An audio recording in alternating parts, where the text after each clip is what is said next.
we are still doing what we used to do 40 years ago. But we are ending up producing poorly skilled or unskilled graduates. It is not about certification anymore. We have to skill and reskill our children.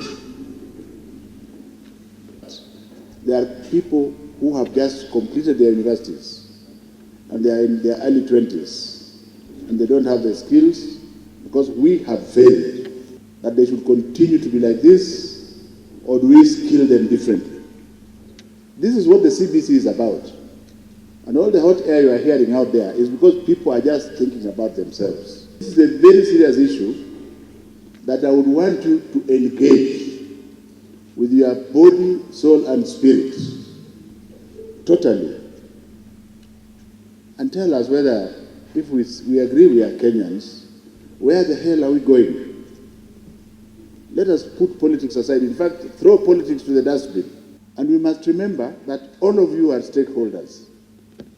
And the message I want to give you from my heart before I start reading is that every stakeholder is important. There is none more important than another one. We are all important. Even the weakest stakeholder, the weakest link, is as important as the strongest link.